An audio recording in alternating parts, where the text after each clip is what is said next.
Hi, welcome back to Engineering Drawing. I'm your Dr. Vasu. We are going to start the projections of plane surfaces here. Here you can find other interesting subjects as well along with the engineering drawing. Do subscribe the channel to get alerts.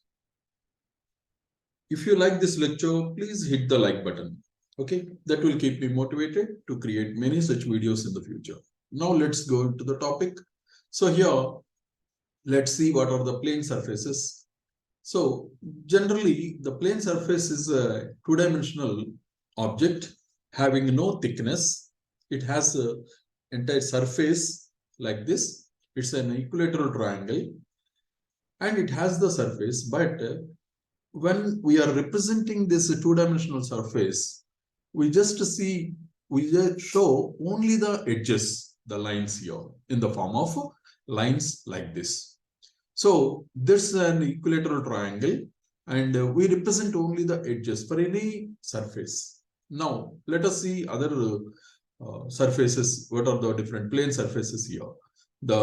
And here, because all the three edges are equal, the dimension of one edge is enough and the length of the edge is shown like this. Next, an isosceles triangle. So this is the plane surface. This has a base and altitude, or we specify it with the other two edges. These two edges are equal and the base is different.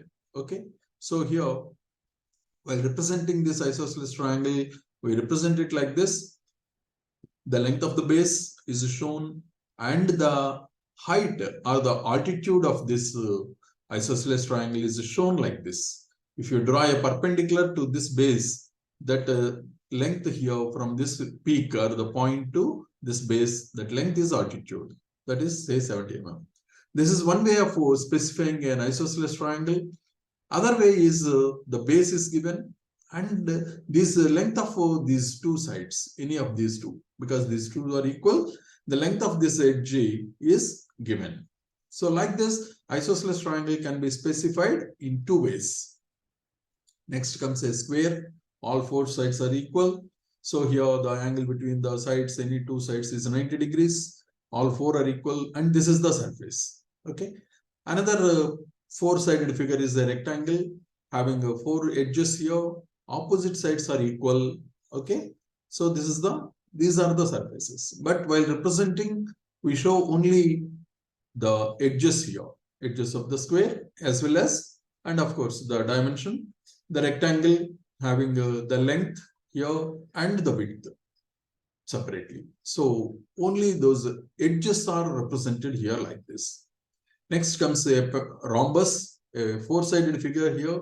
Again, all four sides are equal.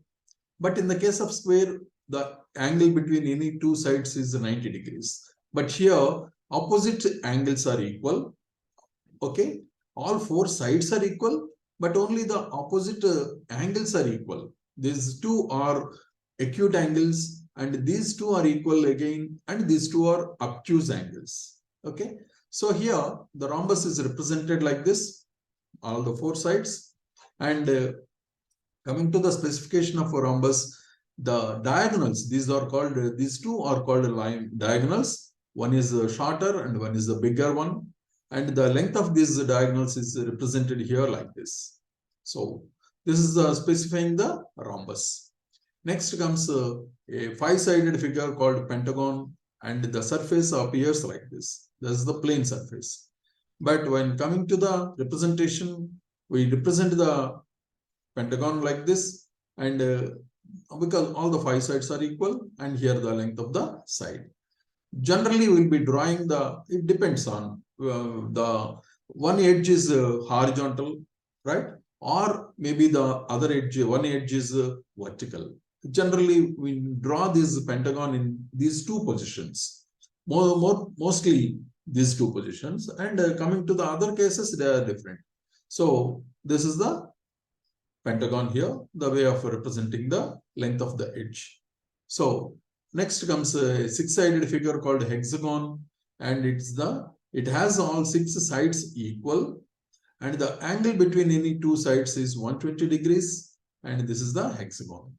Coming to the representation, it is represented like this. All the 6 edges are equal sides having one of the, whatever may be the way you draw this polygon, we generally call this as a polygons.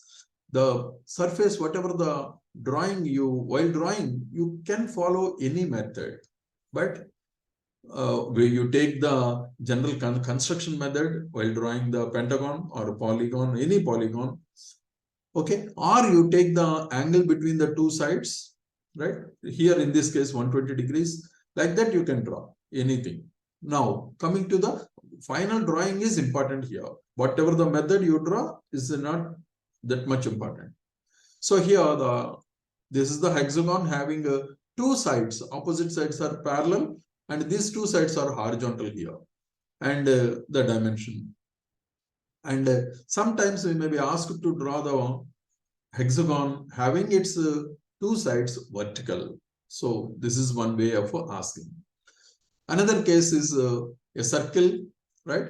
A circular, this circle is represented by its diameter, specified by diameter or radius. Okay. So here semicircle is another one having only half of this circle. This is the semicircle.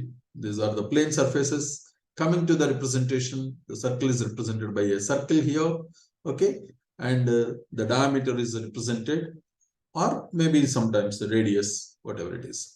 So coming to the semicircle, it is the diameter line and the half of the curve is shown like this, and the dimension is, the diameter is shown here like this. So we have seen the various plane surfaces. Next, we are going to see the projections of these plane surfaces when they are parallel to one plane. Hope you had understood this topic very well. And if you have any queries or doubts, please do comment, do subscribe, like and share. Thank you.